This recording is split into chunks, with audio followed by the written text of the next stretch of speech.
اور ہمارے ہاں ذمہ دار شہری کا پہلا ثبوت یہ ہے کہ وہ وقت کا پابند ہوتا ہے۔ تاخیر پر میں خود بذات خود امیر مرکزیہ ہونے کی حیثیت سے معافی چاہتا ہوں کہ ہمارے ذمہ دار شہری کا مزاج نہیں ہے۔ برکیف کراچی میں اس علاقے میں پہلا پروگرام ہے، احباب انشاءاللہ آئندہ خیال کریں گے۔ اور احباب نے یہ احباب خطبہ کی بات کر رہا ہوں، منتظمین نے بڑی محنت کی ہے، منتظمین نے تو بڑی جان فشانی سے کام کیا ہے، اشتہار لگائے ہوں گے، عوام کو دعوت دی ہوگی، آپ سب بھی ان کی دعوت پہ آئے، میں بھی ان کی دعوت پہ آیا۔ تو موضوع تو بیان ہو چکا، اب موضوع کا اختتام کرتے ہیں۔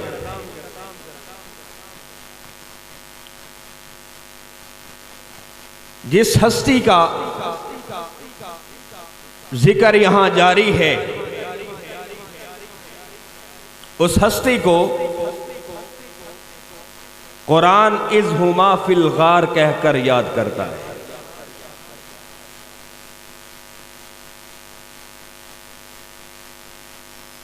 جس ہستی کا ذکر میرے سے قبل ہوا یا اس ماہ جس کی شان میں پروگرام انعقاد پذیر ہو رہے ہیں، وہ ہستی انبیاء کے بعد دنیا میں افضل ترین ہستی ہے۔ اس کی افضل اور برتر اور بلند و بالا ہونے کی دلیل خود میرے پاک پیغمبر صلی اللہ علیہ وآلہ وسلم سے ہے۔ پوری زندگی اپنے ساتھ رکھا، مکہ کی زندگی میں مشکل وقت ہو تو بھی ابو بکر ساتھ، مشرکین مکہ کا ظلم اور بربریت ہو تو بھی ابو بکر ساتھ، مشرکین مکہ شیب ابی طالب میں 3 سال کے لیے قید کر لے، کھانا پینا بند کر دے، تب بھی ابو بکر ساتھ، اگر مکہ میں تشدد کرے، بیت اللہ کے سامنے مارے، تب بھی ابو بکر ساتھ، جب بلال کو آزاد کرنے کی باری آئی تو پھر بھی ابو بکر ساتھ بڑھ کے بلال کو خریدا، ثابت کیا کہ میں محمد کا سچا عاشق ہوں۔ جب مکی زندگی ختم ہوئی، مدنی زندگی کی ابتدا ہوئی، تو مکہ سے مدینہ تک کا سفر ابو بکر پھر بھی ساتھ، غار ثور میں 3 دن کا قیام، 3 راتوں کا قیام، پھر بھی ابو بکر ساتھ۔ اور قرآن بھی کہے اذ ہما فی الغار، ثابت کرے کہ ابو بکر ساتھ۔ جب مدینہ میں انٹری ہو تو بھی ابو بکر ساتھ، جب مدینہ میں ریاست مدینہ کا قیام ہو تب بھی ابو بکر مشیر بن کے ساتھ، جب بھی جنگیں ہوں تو ابو بکر ساتھ، غزوات ہوں تو ابو بکر ساتھ، جب بھی حکمت عملی طے ہو تو ابو بکر ساتھ، اور جب اس دنیا سے چلا جائے تب بھی ریاض الجنہ میں محمد کے ساتھ۔ جو ابو بکر پہ تنقید کرتا ہے اس کا کام تنقید کرنا ہے، کیونکہ ابو بکر جن کے دل کالے ہیں ان کو راس نہیں آ سکتا، ان کو سمجھ بھی نہیں آ سکتا، لیکن ان کی بدقسمتی یہ ہے جب بھی وہ ریاض الجنہ کے پاس جاتے ہیں اور روضہ رسول پر کھڑے ہو کر درود شریف پڑھتے ہیں تو ساتھ میں ابو بکر و عمر کو بھی پاتے ہیں۔ بہرحال اس شخصیت کا تذکرہ ہو رہا تھا، وقت کی قلت ہے، میں نے موضوع ختم کرنا ہے۔ حضرت ابو بکر صدیق کی سیرت کو بیان کرنا، ان کی خدمات کا اعتراف کرنا، ان کو خراج تحسین پیش کرنا، یہ قلیل وقت میں ممکن نہیں، کیونکہ وہ کسی عام شخص کا وزیر اور مشیر نہیں، وہ اس شخص کا وزیر ہے، اس ہستی کا وزیر ہے، اس خیر البشر کا وزیر ہے، جس کو دنیا امام الانبیاء کے نام سے جانتی ہے، جس کو دنیا خاتم الانبیاء کے نام سے جانتی ہے، جسے دنیا ساقی کوثر کے نام سے جانتی ہے، جس کو دنیا یتیموں کا مداوع کرنے والے کے نام سے جانتی ہے، جس کو دنیا خاتم الانبیاء کے نام سے جانتی ہے، جس کو دنیا شافع محشر کے نام سے جانتی ہے، اس ہستی کا وزیر ہے، اس ہستی کا مشیر ہے۔ اگر اللہ نے دنیا میں پیغمبروں کو بھیجا تو انتخاب بھی درست کیا، ان کی شخصیت کو بھی اعلیٰ بنایا، تو یاد رکھو کہ پیغمبر کے ساتھ جڑنے والی ادنا سی ادنا چیز بھی کم تر نہیں ہو سکتی، وہ سب سے اعلیٰ ہے کہ نہیں؟ آپ کا عقیدہ ہے کہ نہیں؟ ہے کہ جو میرے آقا کے ساتھ جڑ گیا وہ اعلیٰ ہے، اور وہ اس قدر اعلیٰ ہے، بلال حبشہ کا غلام ہے، سیاہ فام ہے، اور فتح مکہ کے موقع پر عرب سردار موجود ہیں جن کی انا پہاڑوں کی مانند تھی، جو سرداری کو بہت بڑا مرتبہ سمجھا کرتے تھے، وہ نیچے کھڑے ہیں، بلال کعبے کی چھت پہ کھڑا ہے۔ جب بلال پیغمبر کے ساتھ جڑا تو کعبے کی چھت پہ کھڑا ہو گیا، اور جو تھا ہی سردار اس کا کیا ہو گیا؟ تو لہٰذا یہ بڑا دلچسپ ٹاپک ہے۔ ہم آتے ہیں اس طرف، مولانا نے میرے آنے سے پہلے خطاب کیا، فرمایا کہ حضرت ابو بکر صدیق خلیفہ اول بن گئے۔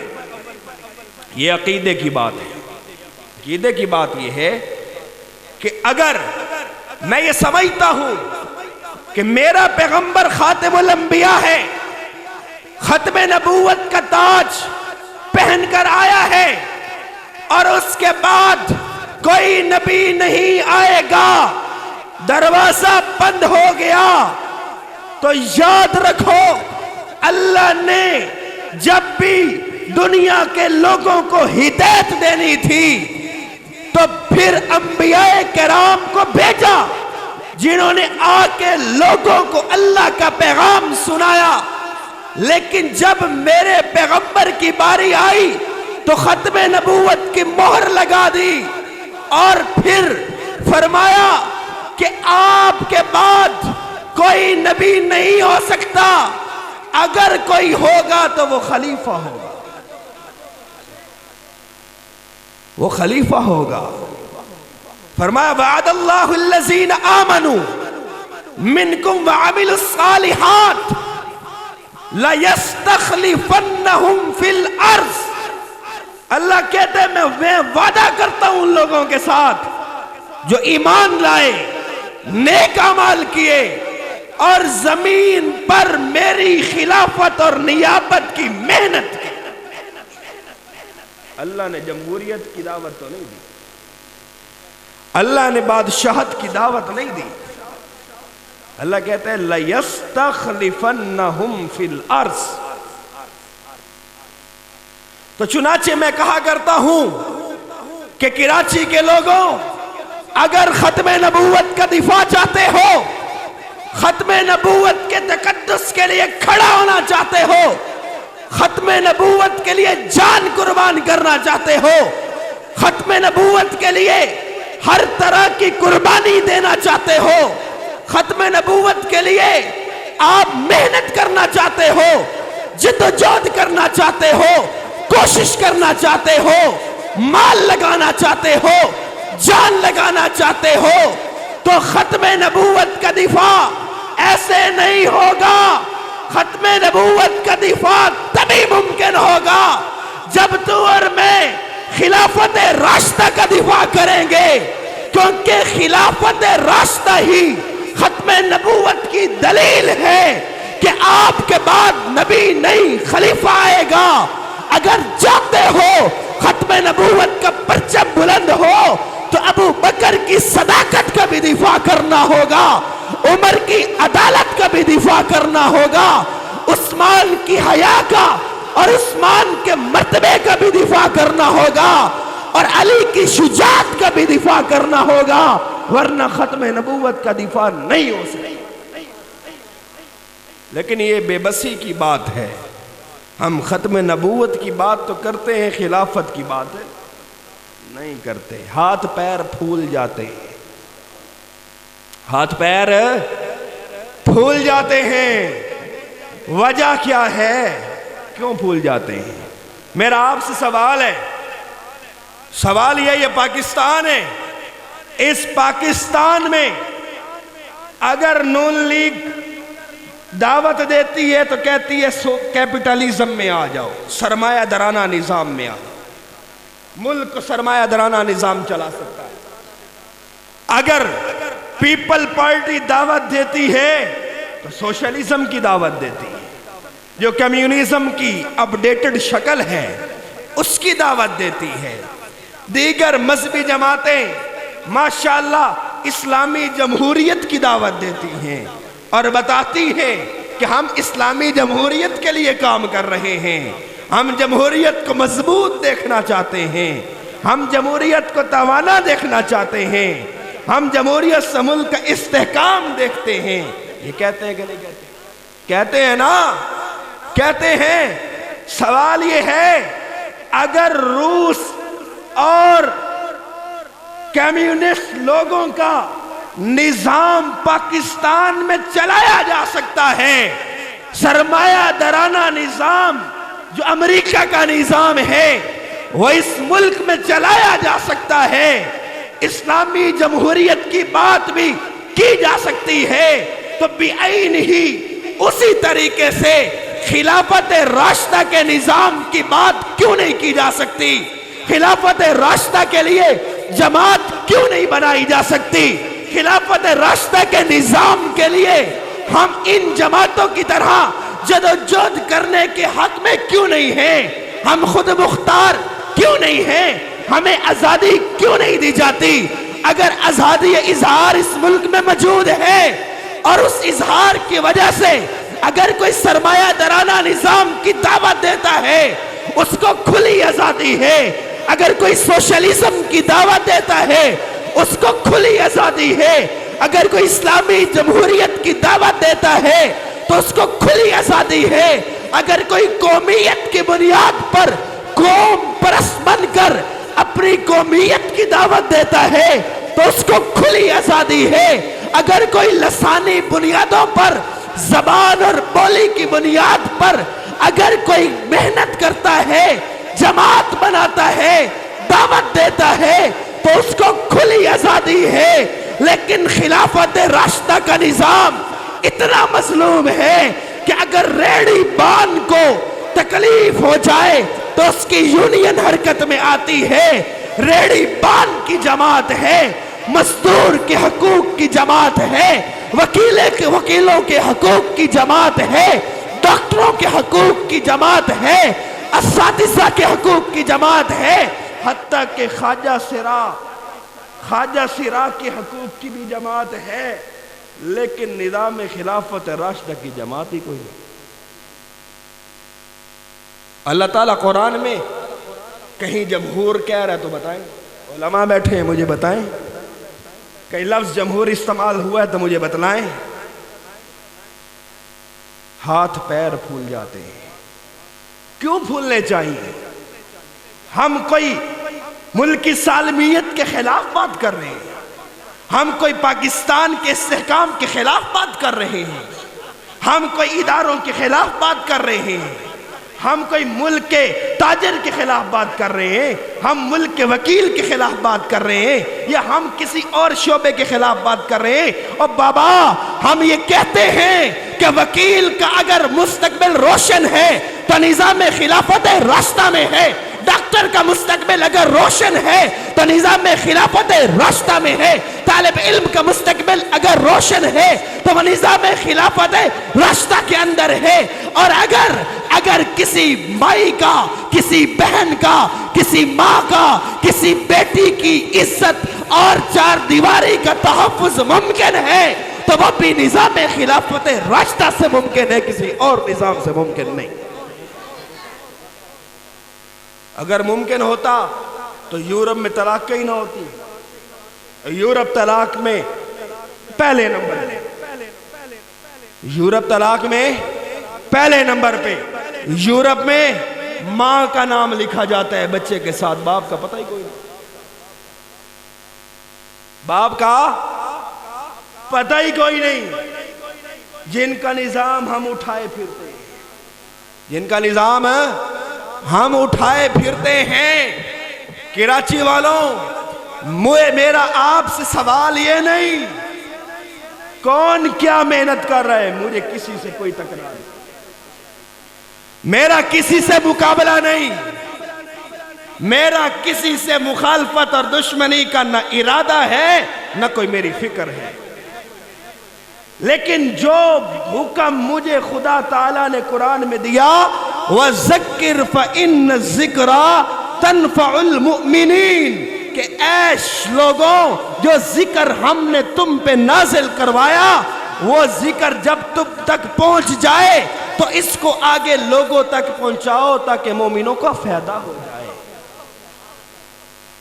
ہم تو وہ فکر، وہ قرآن لے کے پھر رہے ہیں اور ہم کہہ رہے ہیں ہم نے 70 سال ملک کی تاریخ میں خلافت راستہ کا نظام استعمال ہوتے دیکھا تو دہشت گردی کے لیے دیکھا، اگر استعمال ہوتے دیکھا تو کسی کے مفاد کے لیے دیکھا، اگر استعمال ہوتے دیکھا تو کسی کی مطلب اور غرض کے لیے ہوتے دیکھا. لیکن 70 سال میں ہم نے حقیقی جدوجہد نہیں دیکھی ہے. ہم پاکستان کے اندر ذمہ دار شہری کے نام سے، کیونکہ ہم ذمہ دار شہری مانتے ہی اس کو ہیں جو قرآن و سنت کا تابع ہے. بابا میں ذمہ دار شہری کی بات کر رہا ہوں، اللہ تعالیٰ تو اس کو انسان ماننے کو بھی تیار نہیں جو قرآن و سنت کا تابع نہیں. اللہ قرآن میں کہتے اولئک کالانعام بل ہم اضل، یہ جانور ہیں، جانوروں سے بھی بدتر ہیں. بابا میں تو کہتا ہوں کہ جو نظام اسلام کی بات نہیں کرتا، جو قرآن کے نظام کی بات نہیں کرتا، جو خود کو قرآن و سنت کا تابع نہیں مانتا، میں تو یہ کہتا ہوں کہ وہ ذمہ دار شہری نہیں. میں کسی کی توہین نہیں کرتا، لیکن قرآن مجید تو واضح بات کرتا ہے. کہتے جو قرآن کو نہیں مانتے، حدیث کو نہیں مانتے، جو اطاعت رسول نہیں کرتے، اطاعت خدا نہیں کرتے، اولئک کالانعام، وہ جانور ہیں، جانوروں سے بھی بدتر ہیں. بات سمجھ میں آئی کہ نہیں آئی؟ سچ بول رہا ہوں یا جھوٹ بول رہا ہوں؟ آپ مجھے یہ بتائیں، یہ ملک ہم نے کس لیے حاصل کیا؟ اس ملک کے اندر لاکھوں مسلمانوں کا خون ہے. میں اس ملک میں نظام خلافت کے راستہ کی بات کیوں کرتا ہوں؟ میں اس لیے کرتا ہوں کہ اس ملک میں میرے آباء و اجداد کا خون ہے، اسلام کے لیے بہایا گیا ہے. میری بہنوں کی عزتیں تار تار کی گئی ہے، اسلام کے لیے کی گئی ہے. میرے بچوں کو نیزوں کی انیوں پہ پرویا گیا ہے تو اس اسلام کی خاطر پرویا گیا ہے. لیکن نہ ادھر اسلام تھا نہ ادھر اسلام ہے. ہم نے حشر کیا کیا؟ قدرت اللہ شہاب میرا بڑا نہیں ہے، میرا بڑا نہیں ہے، پاکستان کا بڑا گزرے، ترجمان پاکستان گزرے، ایوب خان کا ترجمان تھا، بیوروکریٹ تھا، ڈی سی جھنگ بھی رہ کے گیا۔ وہ اپنی کتاب قدرت اللہ شہاب اپنی شہاب نامہ میں لکھتے کہ جب پاکستان کو اللہ نے وجود دیا، ہم بھی ہجرت کر کے پاکستان آ گئے، میں بیوروکریٹ تھا، میں آفیسر تھا، میرے ذمہ کراچی میں مہاجرین کی آباد کاری لگی، مجھے کراچی میں اب کیمپ کے اندر ڈیوٹی پہ اپوائنٹ کیا گیا۔ میں نے 1 دن دیکھا، 2 دن دیکھا، 3 دن دیکھا، کیا دیکھا؟ میں ایک پاگل عورت کو دیکھتا ہوں جو کیمپ میں مارے مارے پھرتی ہے اور یہ نعرہ لگاتی پھر رہی ہے، بن کے رہے گا پاکستان، لے کر رہیں گے پاکستان۔ پاکستان کا مطلب کیا؟ لا الہ الا اللہ۔ کئی دن نوٹ کرنے کے بعد میں نے اپنے متحد کو بلایا، اس سے پوچھا یہ کیا ماجرے، یہ کس کی عورت ہے جو ماری ماری کیمپوں میں پھر رہی ہے؟ تو پھر شہاب نامے میں قدرت اللہ شہاب لکھتا ہے میری ذبات نہیں ہے، ایک ملک کے ایک با اختیار اور ذمہ دار شخص نے اپنی کتاب میں لکھا ہے، جھوٹ کی گنجائش نہیں ہے۔ لکھتا ہے کہ میں نے پوچھا اس کو کیا ہوا تو اس نے بتایا، متحد نے بتایا، کیا بتایا؟ کہ پارٹیشن ہو گئی، پاکستان ہجرت کر کے یہ خاتون آئی تو جب پاکستان تک پہنچی خامد شہید، بچے شہید، ایک جوان بیٹی کے ساتھ اس کیمپ میں آ کر مقیم ہوئی، اور اس پاکستان میں کراچی کے کیمپ کے اندر اس خاتون کی بیٹی پر کسی افسر کی نظر پڑ گئی، بے ایمان ہو گیا، اس کو اغوا کروایا، اغوا کرا کے زنا کیا اور پھر اس کو قتل کر کے کیمپ کے باہر لاش پھینک دی۔ جب عورت نے جوان بیٹی کی ننگی لاش کو دیکھا تو وہ اپنا حواس کھو بیٹھی، وہ حواس اپنے خامد کے قتل پر نہیں کھو بیٹھی تھی، اس کی شہادت پر اس نے نہیں کھویا تھا، اپنے بچوں کی شہادت پہ نہیں کھویا تھا، لیکن جب بیٹی کا ننگا لاشا دیکھا تو اپنا حواس کھو بیٹھی، پاگل ہو گئی، معاف ہو گئی اور اس کے یاداشت کھو گئی۔ جو دماغ میں یاداشت بچی وہ یہ تھی، بن کے رہے گا پاکستان، لے کے رہیں گے پاکستان۔ پاکستان کا مطلب کیا؟ لا الہ الا اللہ۔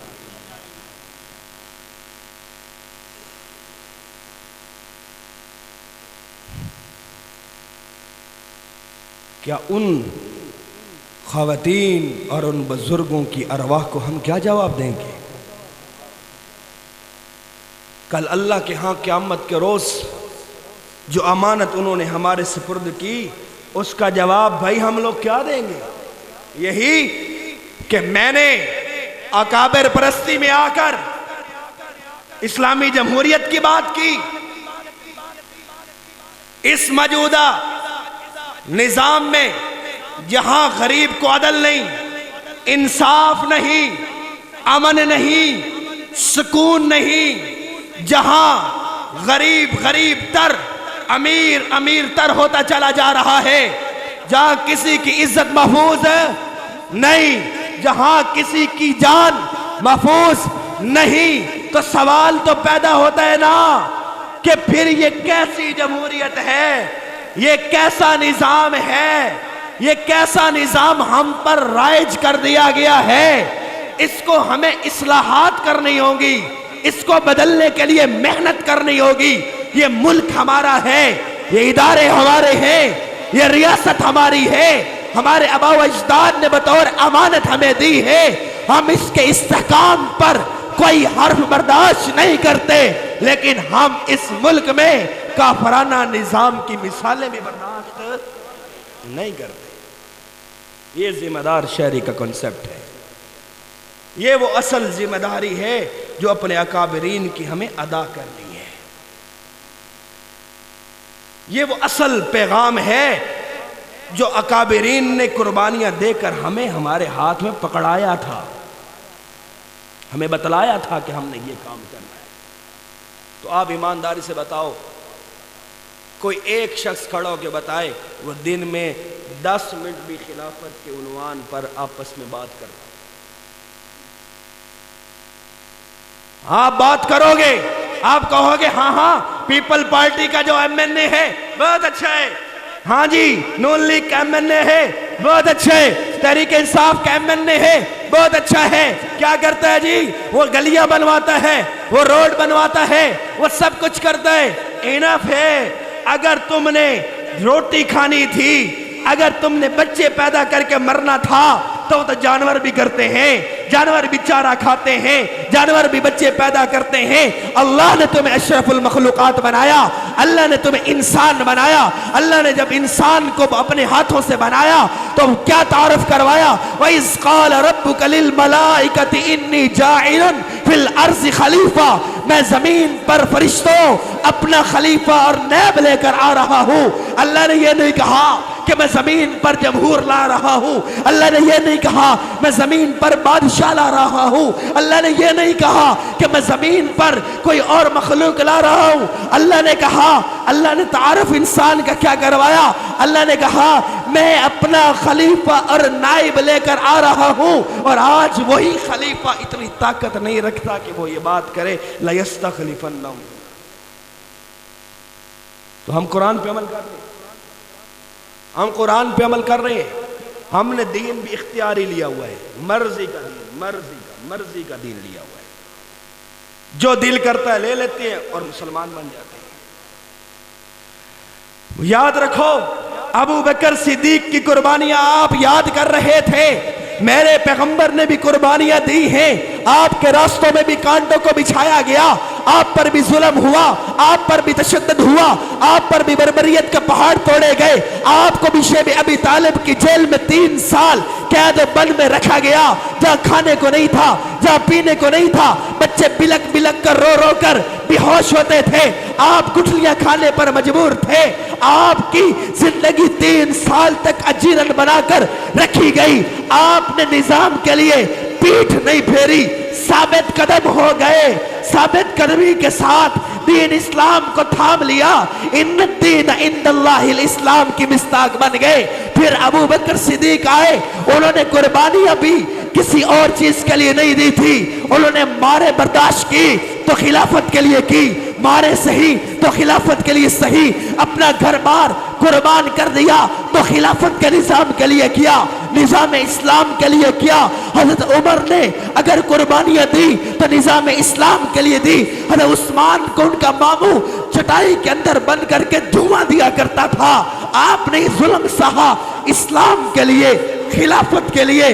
آگے چلیے، حضرت عمار یاسر کو بدترین تشدد کا نشانہ بنایا جاتا، آپ نے تشدد برداشت کیا، خلافت کے لیے کیا، آپ کے باپ کو شہید کیا گیا تو اس نے قربانی خلافت کے لیے دی، آپ کی اماں سمیہ کو 2 اونٹوں کے ساتھ باندھ کر نیزے کے ساتھ 2 ٹکڑوں میں بدل دیا گیا، سمیہ نے پہلی شہیدہ بن کر اسلام کی، ہمیں دعوت اسلام کی اور خلافت کی دی تھی۔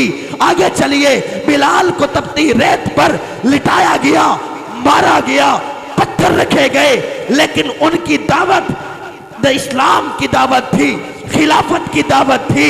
حضرت خبیب کو سولی پہ لٹکایا گیا تو ان کی دعوت اسلام کی دعوت تھی، خلافت کی دعوت تھی۔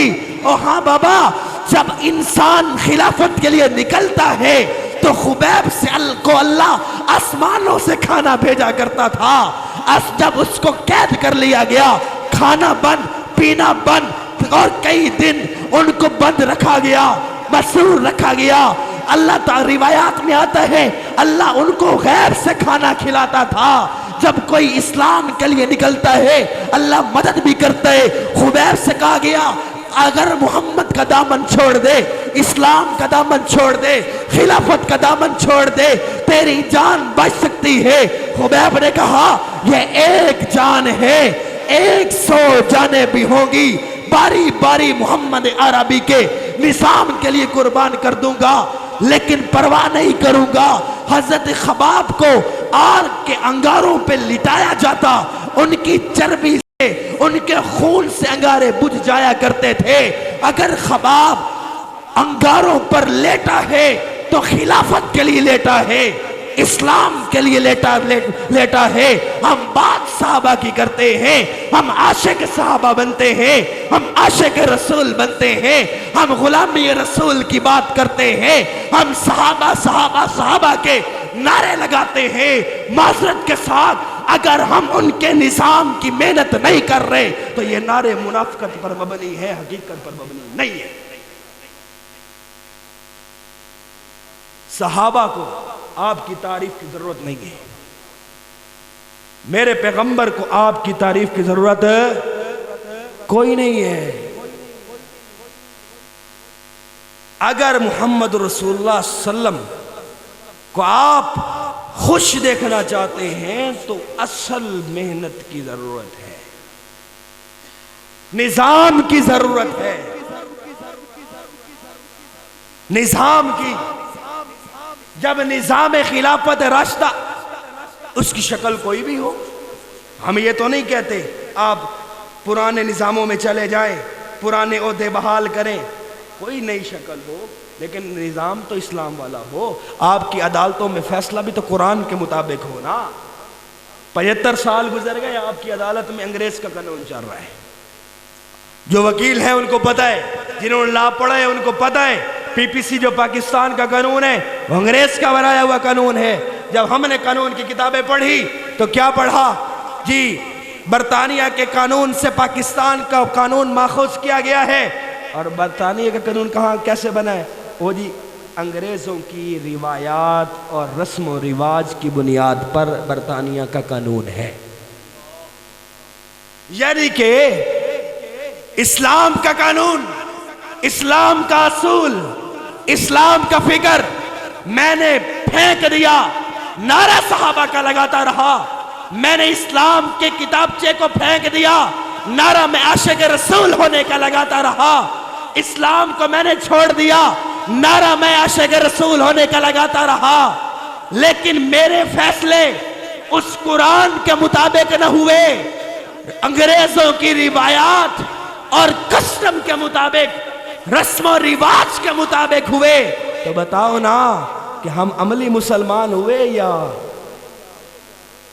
کیا ہوئے؟ عملی مسلمان ہیں، عملی مسلمان ہوئے۔ میں یہی پیغام دینا چاہتا ہوں، کراچی کے لوگوں، آپ نے صحابہ کے لیے قربانیاں بھی دی ہیں، آپ نے صحابہ کے لیے جیلیں بھی کاٹی ہیں، آپ نے صحابہ کے لیے قید و بند کی سہولتیں بھی کاٹی ہیں، آپ نے صحابہ کے لیے ہر قربانی دی ہے، جانی قربانی بھی دی ہے، مالی قربانی بھی دی ہے، ہر قربانی کو آپ نے سہا ہے۔ لیکن لیکن لیکن لیکن لیکن لیکن جو بات میں آپ کو کرنا چاہتا ہوں وہ یہ ہے کہ کراچی والوں، اگر آپ کھڑے ہو جاؤ اور اگر آپ کہو کہ صحابہ کی تعریف بھی کریں گے، صحابہ کے نعرے بھی لگائیں گے، لیکن جب نظام کی بات آئے گی تو نظام بھی صحابہ کا ہونا چاہیے، جب قانون کی بات ہوگی تو قانون بھی صحابہ کا ہونا چاہیے، جب ریاست کی بات ہوگی تو ریاست بھی صحابہ والی ہونی چاہیے، جب قانون سازی کی بات ہوگی تو ہم کہیں گے ہمیں قانون بھی عمر لا والا چاہیے۔ سنو، سویڈن ایک دنیا کا ملک ہے، کافر ملک ہے، وہ سیکس فری ملک ہے۔ سیکس فری کا مطلب یہ ہے کہ وہ اتنا فحاش ملک ہے، وہاں پر اگر لڑکا لڑکی سڑک پر بھی کھڑے ہیں کوئی پوچھ نہیں سکتا۔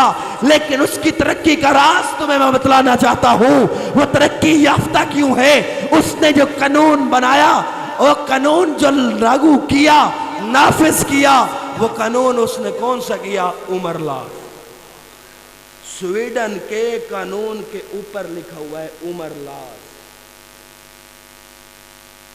امریکہ میں سود ہے 0.01، جاپان میں سود ہے 0.0 یعنی 0 پہ، اور آپ کے پاکستان میں ہر مہینے آپ کا اسٹیٹ بینک کا گورنر آ کے کہتا ہے کہ اس مہینے سود 17% ہوگا، 16% ہوگا، 13% ہوگا۔ ہر ماہ بطور بحیثیت ریاست پاکستان ہم اللہ اور اس کے رسول کے خلاف اعلان جنگ کرتے ہیں، کر دیں یا نہیں؟ بھول گئے شاید۔ یا ایھا الذین آمنوا انما الخمر والمیسر والانصاب والازلام رجس من عمل الشیطان فَاجْتَنِبُوهُ لَعَلَّكُمْ تُفْلِحُونَ۔ بھول گئے نا کہ اللہ نے کہا تھا جو سود لے گا وہ میرا بھی دشمن ہے، میرے پیغمبر کا بھی دشمن۔ بھول گئے۔ والمیسر کی جب بات آتی ہے اس میں صرف سود کا مال نہیں، اس میں سٹے کا مال بھی ہے، جوئے کا مال بھی ہے، قبضے کا مال بھی ہے، اور اس میں لڑکیوں کا جہیز کا مال بھی آتا ہے۔ جب ہم بات کرتے ہیں ہم یہ رشتہ لیں گے پر جہیز میں دو گے کیا، والمیسر میں یہ مال بھی آتا ہے۔ لیکن بڑے بڑے حاجی، بڑے بڑے حج کرنے والے جہیز مانگ رہے ہوتے ہیں۔ والمیسر میں، لفظ والمیسر میں صرف سود نہیں، جوا بھی آتا ہے، سٹا بھی آتا ہے، بٹھا بھی آتا ہے، نجائز منافع خوری بھی آتی ہے، ملاوٹ بھی آتی ہے، حتیٰ کہ جہیز کے لیے مانگا گیا سامان بھی آتا ہے۔ پھر ہم کیا کہتے ہیں کہ ہم عاشق صحابہ ہیں، ہم عاشق رسول ہیں، اور ہم دھڑدلے سے مانگتے ہیں بھائی، ہم دھڑدلے سے مانگتے ہیں۔ بیٹی کا حق نہیں دیتے، بہن کا حق نہیں دیتے۔ یہاں علماء بھی اس میں شریک ہے، میرے جیسے علماء بھی شریک ہیں، وہ بھی نہیں دیتے۔ بات گھر سے ہونی چاہیے، نہیں دیتے۔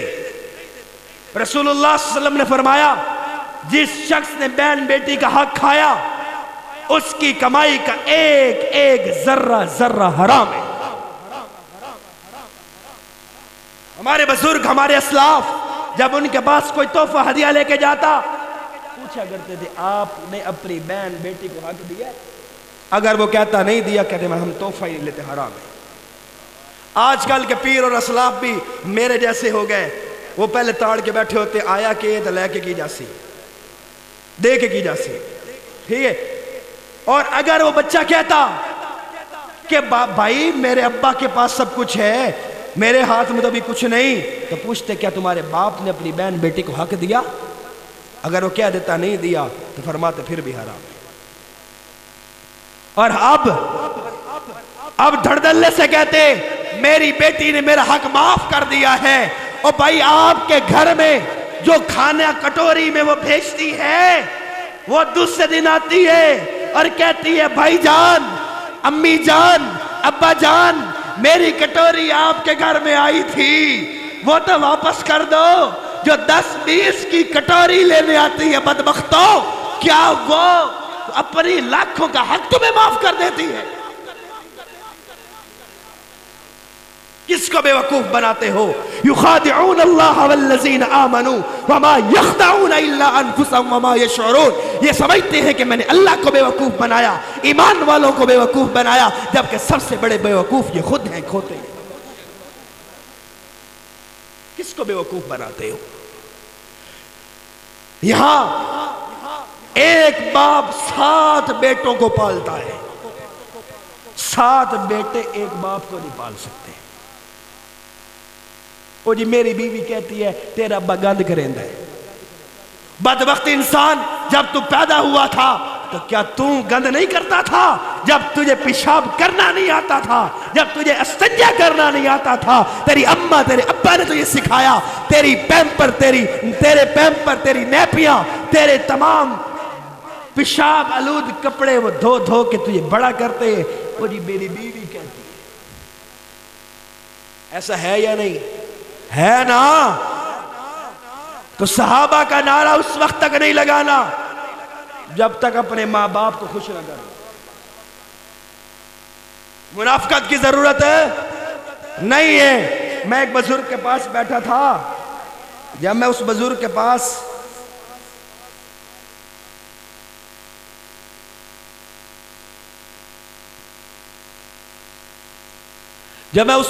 پاس بیٹھا تھا تو وہ مجھے کہنے لگا، کیا کہتا ہے؟ وہ کہتا ہے کہ میں جب سے پیدا ہوا بوڑھا ہو گیا، اور بوڑھے ہونے تک میں مولیوں کو دعا مانگتے دیکھ رہا ہوں، اللہ عالم اسلام کا بول بالا فرما، امن عطا فرما، سلامتی عطا فرما۔ میری داڑھی سفید ہوگی، سلامتی کوئی نہیں آئی، امن کوئی نہیں آیا، کشمیر آزاد کوئی نہیں آیا۔ کشمیر آزاد نہیں ہوا، امن نہیں آیا، سلامتی نہیں آئی. اور بھائی ہم جگہ جگہ تو اللہ سے اعلان جنگ کرتے پھر رہے ہیں، پھر کہتے ہیں امن نہیں آیا، سلامتی نہیں آئی. میری بات سمجھ گئے کہ نہیں؟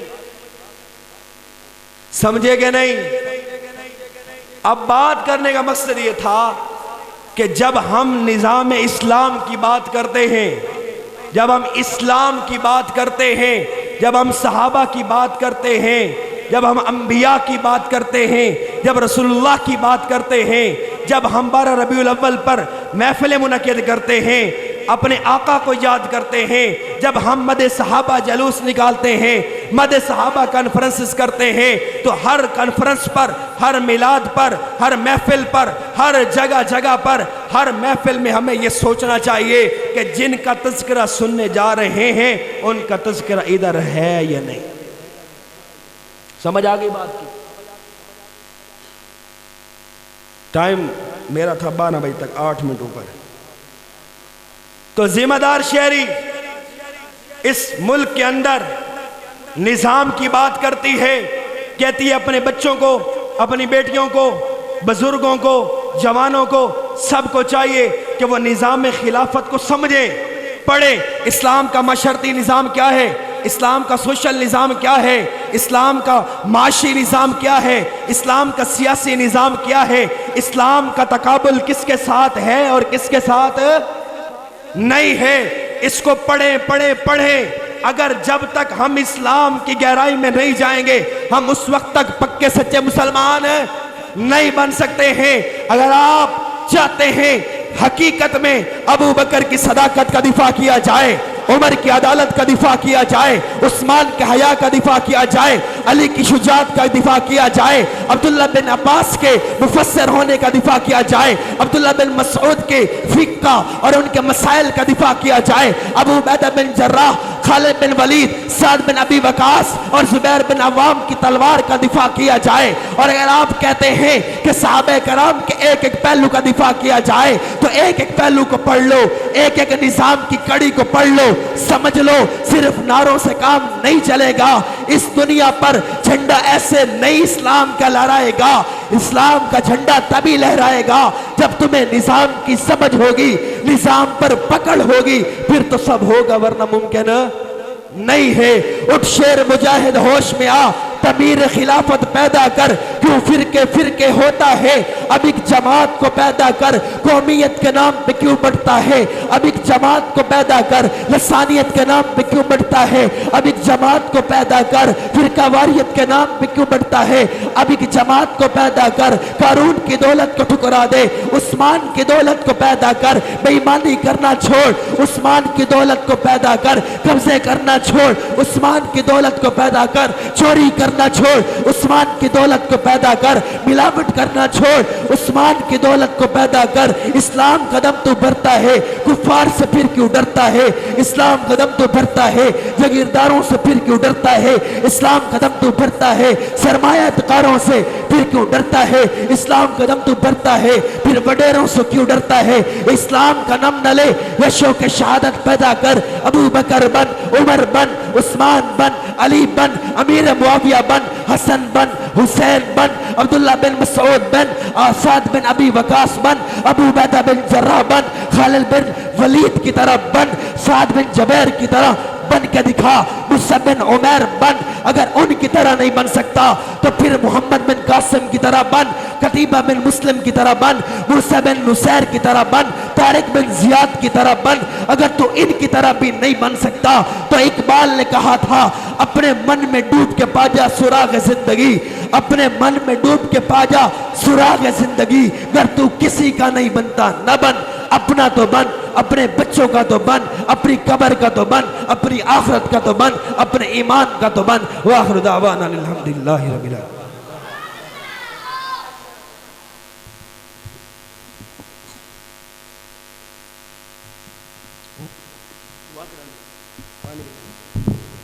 تمام احباب اللہ کے ہاتھ ابھی ہم دعا کرنے جا رہے ہیں.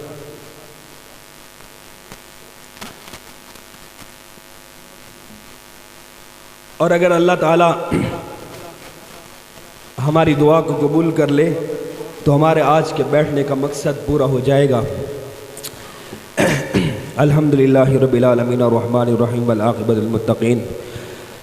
ربنا آتنا فی الدنیا حسنۃ وفی الآخرۃ حسنۃ وقنا عذاب النار۔ ربنا ظلمنا انفسنا وان لم تغفر لنا وترحمنا لنکونن من الخاسرین۔ اے اللہ، ہم تیرے عاجز مسکین بندے ہیں، ہمارے حال پر رحم فرما، ہمارے قصوروں کو معاف فرما، ہمارے گناہوں کو معاف فرما۔ اللہ ہمارے عیبوں کی پردہ پوشی فرما۔ اے اللہ، ہم ظاہر میں بندے، حقیقت میں بہت گندے۔ اے اللہ، ہمارے دلوں کی ظلمت کو دور فرما دیجئے۔ اے اللہ، نیکی پر چلانے کے بعد برائی سے بچا، خیر پر چلانے کے بعد شر سے بچا، علم عطا کرنے کے بعد جہالت کے کاموں سے بچا۔ اے اللہ، ہمارے علم میں، عمل میں، وقت میں، صحت میں، رزق میں برکت پیدا فرما۔ جان، مال، عزت، آبرو کی اللہ حفاظت فرما لیجئے۔ اے اللہ، رات کا ایک سمرہ گزر گیا، زمین کے بادشاہوں نے اپنے دروازے بند کر لیے، اور زمین و آسمان کے بادشاہ تیرا دروازہ تو اب بھی کھلا ہے۔ اے اللہ، ہم تیرے دروازے پر آئے ہیں، ہم نے آپ کے آگے ہاتھ اٹھائے ہیں، جھولی پھیلائی ہے۔ اے اللہ، ہم آپ سے آپ ہی کو مانگتے ہیں۔ اے اللہ، ہمیں اپنا قرب عطا فرما دے۔ اے اللہ، ہمیں اپنی معرفت عطا فرما دیجئے۔ اے اللہ، ہمیں اپنے قریب فرما لیجئے۔ اللہ، ہمارے انگ انگ میں، ریشے ریشے میں اپنی محبت پیدا فرما دیجئے۔ اے اللہ، حاسدین کی حسد سے بچائیے، شاطرین کی شر سے بچا لیجئے، منافقین کی منافقت سے بچا لیجئے۔ اے اللہ، یہ پروگرام ساتھیوں نے اخلاص کے ساتھ رکھا، احباب بھی اخلاص کے ساتھ آئے۔ اے اللہ، میرے اخلاص میں تو شک ہو سکتا ہے میں ریاکاری کے لیے آیا ہوں۔ اے اللہ، یہ تو تیرے لیے بیٹھے رہے، خاموشی سے سنتے رہے۔ اے اللہ، جنہوں نے اخلاص سے اخراجات کیے، اے اللہ محنت کی، اے اللہ انہوں نے آپ کے لیے کی ہے۔ اے اللہ، وہ آپ سے کچھ نہیں چاہتے، آپ سے آپ کی رضا چاہتے ہیں۔ اے اللہ، ان سے راضی ہو جا، ہم سب سے راضی ہو جا۔ اے اللہ، آپ نے خود ہی تو قرآن میں فرمایا کہ وَأَمَّا السَّائِلَ فَلَا تَنْهَرْ، کوئی بھی سوالی تمہارے دروازے پہ آ جائے اس کو دھتکار نہ دینا۔ اے اللہ، ہم نے بھی ہاتھ اٹھائے ہیں۔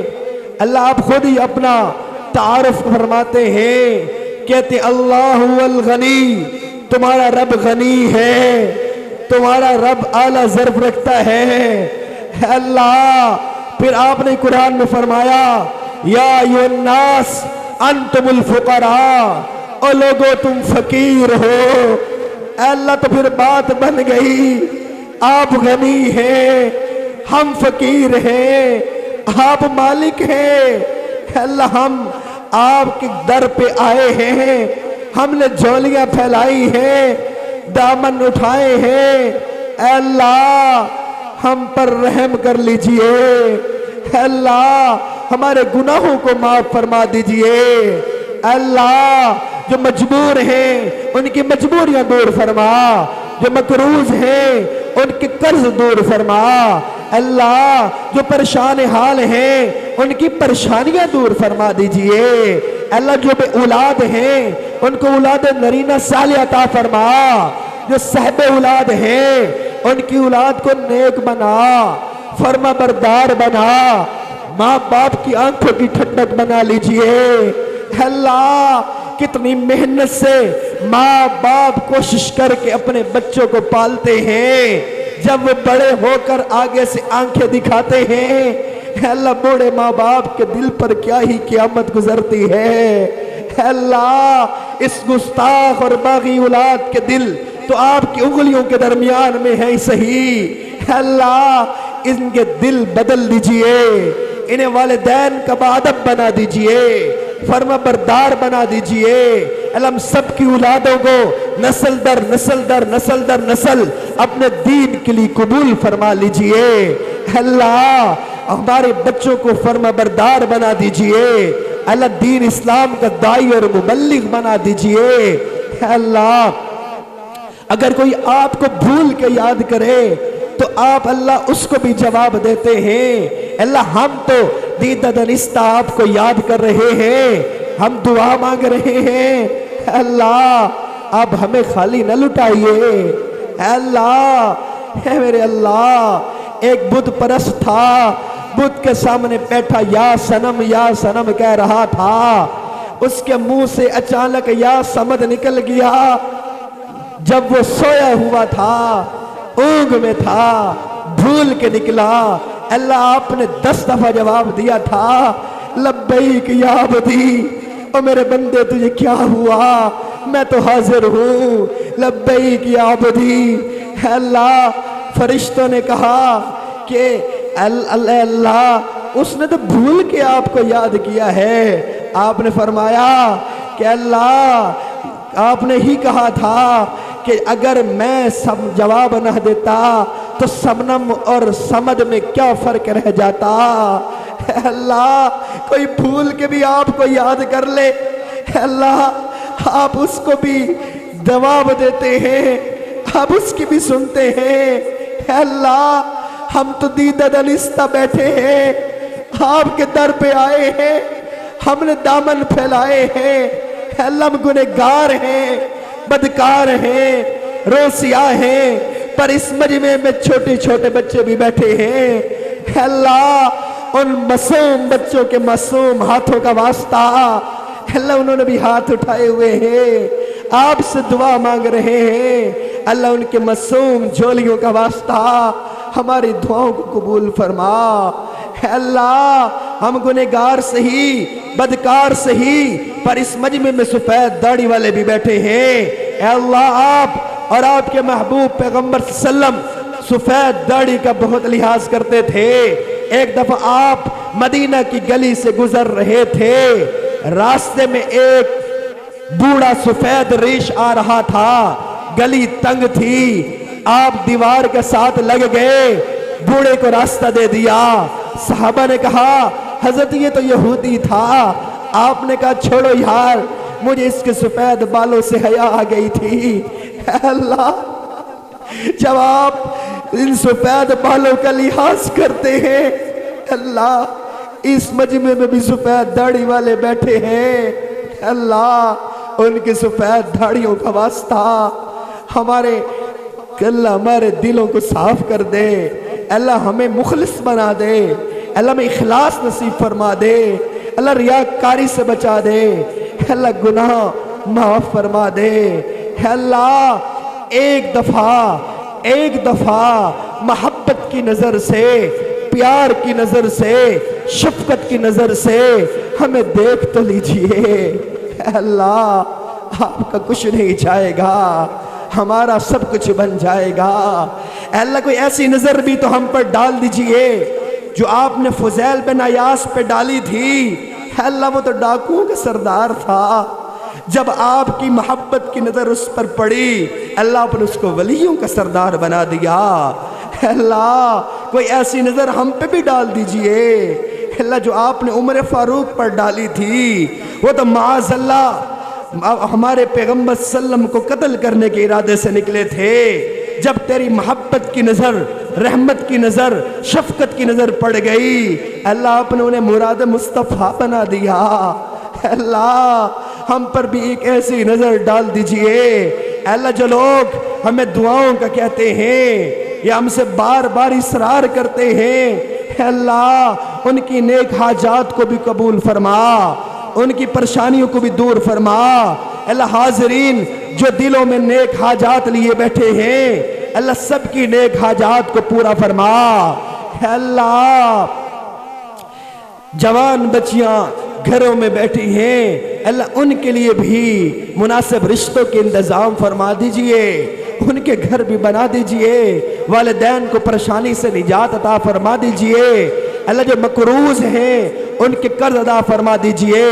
اللہ حرمین شریفین کی حفاظت فرما، اے اللہ ہمیں بھی بار بار حاضری کا موقع نصیب فرما، اے اللہ ہمارے ملک کو اسلامی دولت نصیب فرما، اے اللہ ہمارے ملک میں اسلام، اے اللہ اسلام کے احیاء کے لیے، اسلام کے نظام کی محنت اور کوشش کے لیے اے اللہ ساتھیوں کو جوڑ دیجئے، اخلاص عطا فرما دیجئے، اے اللہ ان کے اندر محبتیں پیدا کر دیجئے، اے اللہ ایسی محبتیں ڈال دیجئے جو آپ نے صحابہ کرام کے دلوں میں ڈالی تھی، اے اللہ ایسی محبتیں ڈال دیجئے جو آپ نے حضرت حسین اور ان کے رفقا کے دلوں میں ڈالی تھی، اے اللہ وہ تو کربلا کے میدان میں کٹ گئے لیکن انہوں نے دین کا دامن نہ چھوڑا، نسلیں قربان کر گئے لیکن دین کا دامن نہ چھوڑا، اے اللہ ایسی محبت ہم میں بھی ڈال دیجئے، اے اللہ ہمیں بھی قبول فرما لیجئے، اے اللہ ہماری دعاؤں کو بھی قبول فرما لیجئے،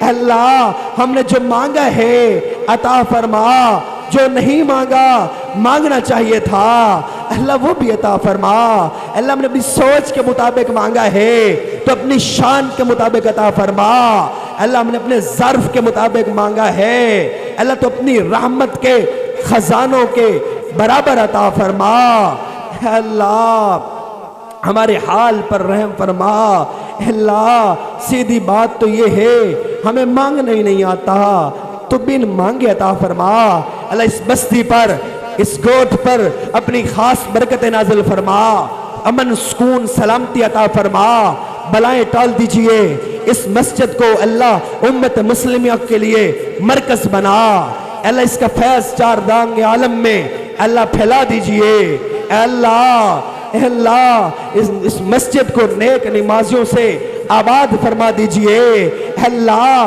ہمارا کوئی نہ کوئی رنگ ہے نہ کوئی روپ ہے، اے اللہ نہ کوئی ہمیں مانگنے کا ڈھنگ ہے، اے اللہ تو ہمیں بن مانگے عطا فرما، اے اللہ ہماری دعاؤں کو قبول فرما، اے اللہ آخر میں آپ سے صرف ایک التجا ہے، آپ سے صرف ایک درخواست ہے، اے اللہ آپ سے صرف ایک ریکویسٹ ہے، اے اللہ ہمارے گناہوں کو معاف فرما، اے اللہ جو ہمارے رشتہ دار یا غیر رشتہ دار فوت ہو گئے ہیں اے اللہ ان کو بھی معاف فرما، ان کی قبروں کو منور فرما، اے اللہ قبرستانوں میں ایسی قبریں بھی موجود ہیں جن کے نام و نشان بھی مٹ گئے، یا ایسی قبریں بھی موجود ہیں جن کا کوئی وارث نہ بچا، اللہ ان کا آپ وارث بن جائیے، اللہ جس طرح ان کی قبروں کے نشان مٹ گئے آپ ان کے گناہوں کے نشان بھی مٹا دیجئے، اللہ ان کو بھی معاف فرما دیجئے، اللہ ہمارے رشتہ دار غیر رشتہ دار جو فوت ہو چکے ہیں ان کی قبروں کو منور فرما، جنت الفردوس میں اللہ اعلیٰ مقام عطا فرما، اللہ ان کی آخرت کی منازل کو آسان فرما لیجئے، ربنا تقبل منا انك انت السميع العليم وتب علينا انك انت التواب الرحيم، وصلى الله تعالى على خير خلقه محمد وعلى آله واصحابه واهل بيته اجمعين۔